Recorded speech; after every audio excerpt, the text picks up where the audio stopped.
Well, some classes go better, but anyways, we got to. So we will not finish these notes today. We can start on. Yes, ma'am. Can you have them both like come to the office? Sure.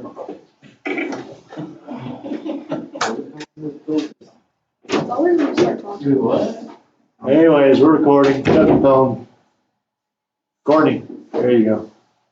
Gerald?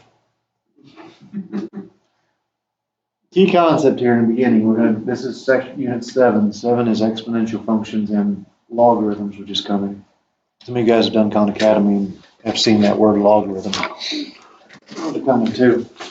To start off by learning what the graph of what we call exponential growth looks like, which you actually have studied that in the past. We're going to graph the mother function, which is just some b to the x. The b here stands for base number. But you don't have to know that. Some b to the x. Now you can't really graph b to the x because you don't know where it is. So for instructional purposes, we're going to let it be 2 to the x. That's something you can do.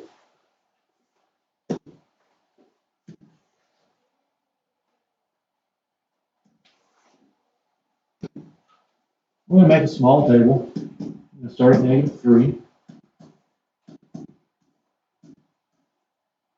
Move on to +3. Now, if I plug in -3 in, I would have 2 to the -3rd power. Right? Yes. Let's try to do this without using a calculator. 2 to the -3rd power can be rewritten how? 1/2. 1/2 cubed. That's that rule about shifting exponents when they're negative. And a 2 that is cubed is the number what? 8.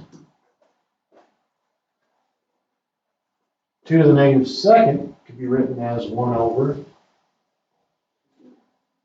squared, maybe? Which is 1/4. 2 to the -1st is 1/, not 1/1, 1/2, which is a half. What's 2 to the 0? No! 1.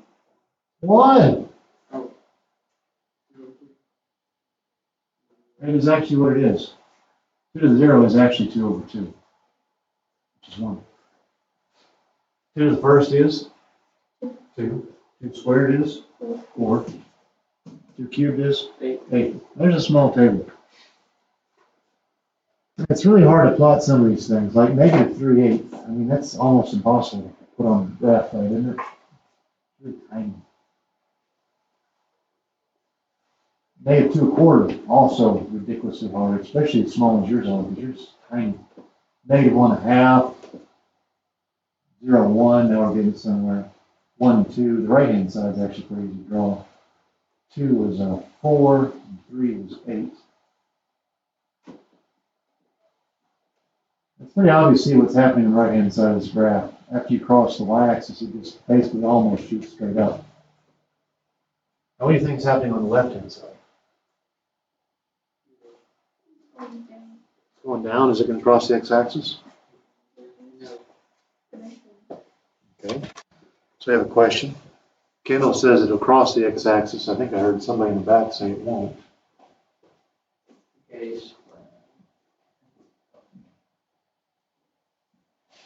What's happening to these values as we move left? How much? By half, right? We go from half to 1/4 to an 1/8. Yeah, that's what's happening, Tyler. No, we'll never get to 0. Because then we're going to take a half of an 1/8 and get a 16th. We're going to take half of a 16th and get a 32nd. We'll take half of a 32nd and get a 64th. Half of that, get 128. Half of that, 256. Half of that, 512. Half of that, 1,024. Half of that, 2,020. Was that 1,024? I didn't know past 36. 2,048. Half of that, 4,096. Half of that, 8,192nd. Half of that, 16,384. Half of that. I can do this for a while. Where am I ever going to hit 0? You're just going to get a possible graph. No. I do get to something that is basically 0, right? It's what you call essentially 0. But do I ever actually get there? No. What happens is this thing flatlines. Like a different. Just flat lines. But it never actually hits zero. And that flat line there is kind of a concept in math. It never crosses that line. See, I've got a little definition down there. Horizontal asymptote is a horizontal line that you can cross near the origin, but not as values of x equal or small. The horizontal asymptote. That particular horizontal asymptote is the x-axis. On the x-axis, what is y? All horizontal asymptotes are written in the form of y equals a number. This one happens to be y equals 0. No matter what, y will be 0. It's that horizontal asymptote. Now, what's the domain of this exponential growth function? Negative infinity. Runs forever left, runs forever right. You know, Jason, you actually have some potential to be smart. He has to, because he knows. It's the darndest thing. Like, a big idea, you're like, yeah, I got that. But then I ask you what 1 plus 3 is, and like, 6? There's some potential in there. It's the darndest thing. Range. Range is values of y. Low value to high value. Negative infinity. No, it doesn't. It'd be an 8 would. Are you supposed to start with this into 0 or something? Does it get close to 0? Right. You need to talk about it. It gets close to 0, doesn't it? Is it ever 0? No. So you don't wrap it with a bracket. Wrap it with parentheses. Then it shoots up. Where does it shoot up to? Oh, there it is. Hopefully that notation is finally starting to click with some of you. It's really not that bad. We've been doing a lot of it lately, so hopefully it'll start to click. So. It's 0 because it gets so god-awful close to it. Like, where was I at? 1 over 8,192. Then I was at 1 over 16,384. The next one's 1 over 32,768. Next one's 1 over 65,512. Son, I'm 25 years older than you. I took a computer science major. I mean, I know binary. It's binary, powers of 2.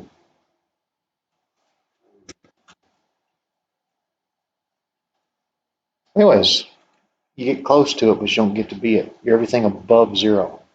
All right, hopefully we can get through at least one graphing. What I'm hoping you guys are starting to learn to do is you're starting to look back to some degree and think about what you already know and sort of, because that's what you need to be doing in math. There are 3 transformations of, well, there's actually 4 transformations, but there's some transformations happening that are present in this equation. I'm hoping you can pick out the obvious one. I'm curious if you know anything about the vertical and horizontal shifts by looking at the equation. Vertical and horizontal shifts.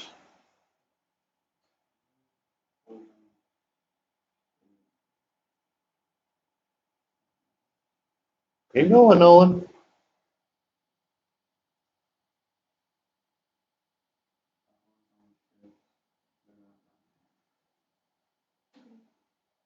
Nope. Another one of you.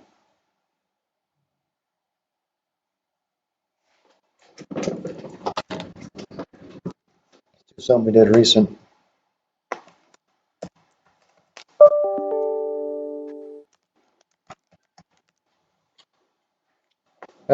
This is something we did recently. It has a shift right of 3, and it shifts up 4. Left, 4, and No, it's all about the proximity to x.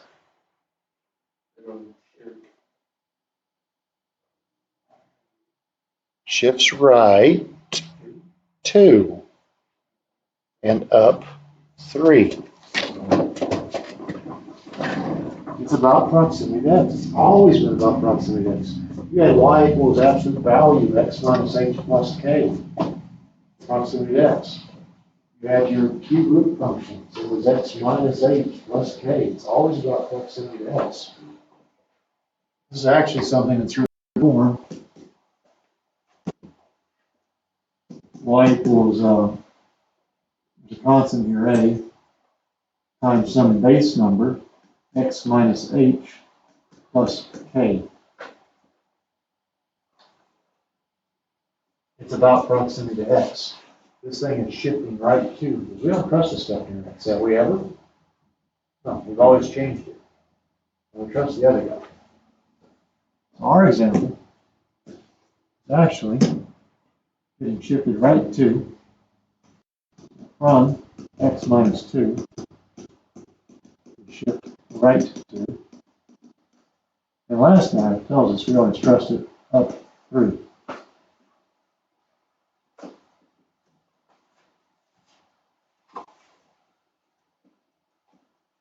Right 2, up 3. Now what that gives you is that gives you a centering of your table. You don't get to keep the y value this time.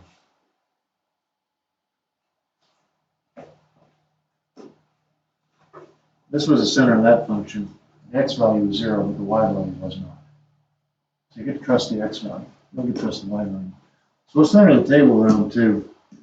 And I would use a 3-point technique. I already know what the overall shape is. Just use the overall shape that you kind of got programmed in your head. And go 1 before and 1 after.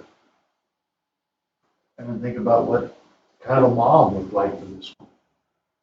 And then plug in the numbers. Now I'll do this by hand. You don't have to do it by hand. Could you type that in the calculator? Yes, you could. Anyways, 1 minus 2 is a negative 1. So I have a 4 to the negative first power.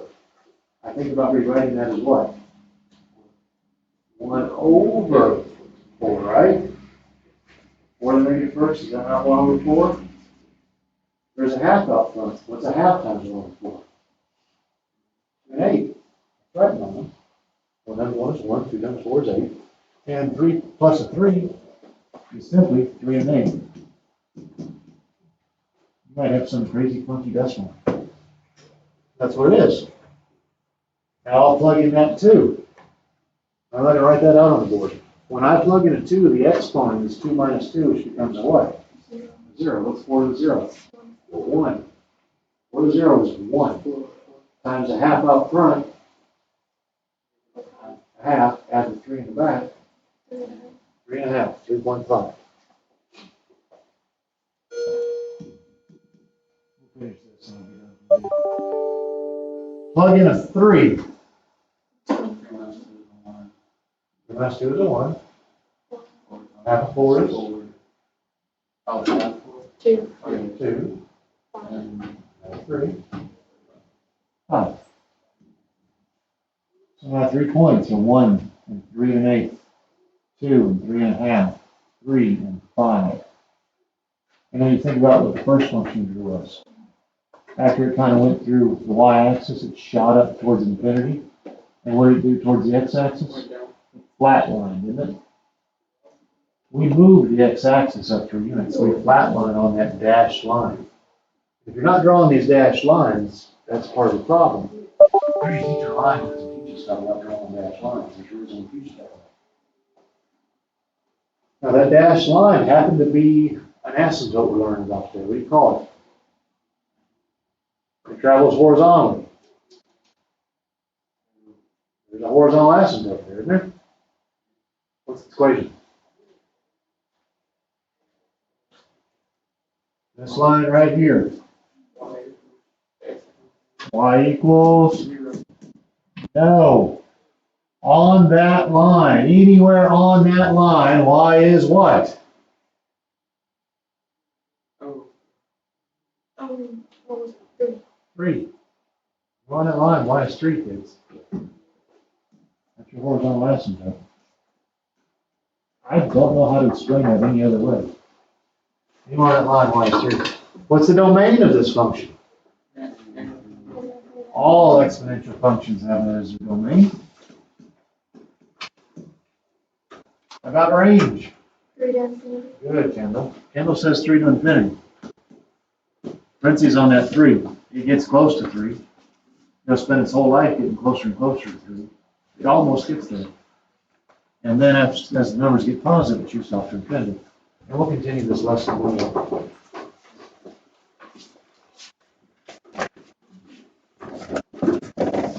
If you want, you can start on your homework. There's some graphing stuff there.